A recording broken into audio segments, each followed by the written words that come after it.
Moxy's Earl Johnson on being starstruck and some missed opportunities with Mitch Ryder. I'm John Beaudin from Rock History Canada.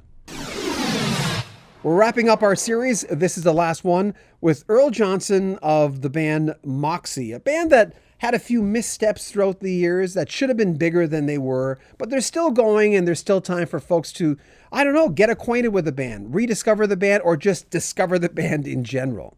Did you ever get starstruck in the early part of your career and going, I cannot believe I just met that guy? You know what? Ozzy. We did some dates with Ozzy Osbourne in 76. We did a tour with Black Sabbath and Boston, a couple dates. I think we did one date in Houston and one date in Oklahoma, and one date in Oklahoma. And Ozzy, we were sitting there watching the band. We were in Sam Houston Arena, which is probably 10,000 seater then.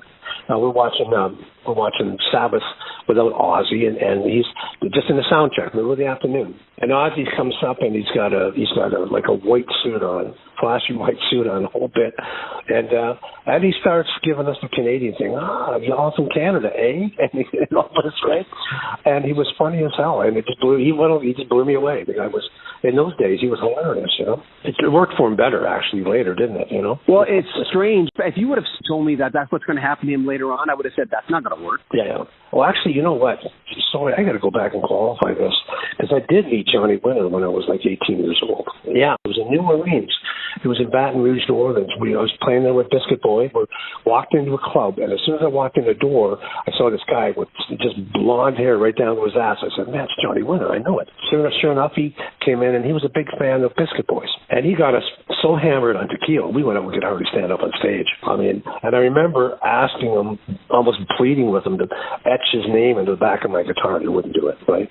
He just wouldn't do it for whatever reason. But that was the one guy I met that blew me away, yeah. Was there ever someone you met or heard and you go, I really wanted to work with that person? I wish, and it's never too late, but, some of them are dead. But was there ever someone that you either personally clicked with or musically wanted to work with and or? Well, when I was leaving Moxy, we were doing a gig out west of Winnipeg with Mitch Ryder. And I think this was before he came out with kind of the second version of his bands. So he got another second life at one point. And he was an idol of mine. When I was a kid, my first band was with my stepbrother, and we were doing a Mitch Ryder tribute band. And Jim McCarty was a great guitar player.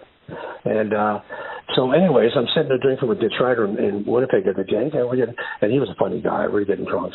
I'd done gigs with him before. And he said, you should come down to Detroit, man, and play guitar with me. We'd love you down there. And I'm going, I'd love to do that, And then the more I got to know Mitch, the more I went, man, I don't know if he's even going to be able to do gigs, you know what I mean?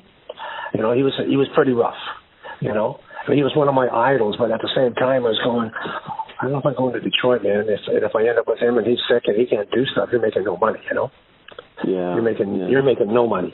So he wasn't in good shape at that time, and I just decided not to do it, But that was one that I would have loved to have done, 40 Years and Still Riding High is the latest release from the band Moxy. There's links in the description of this video where you can pick it up. I want to thank Earl Johnson for talking to us. I think we talked for about an hour. It was a great chat considering I saw the band, I think on their third album, their tour for Riding High. Amazing show with their original lead singer, Bud Sherman, who died in the early 80s.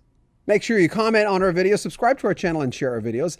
I'm John Beaudin. This is Rock History Canada.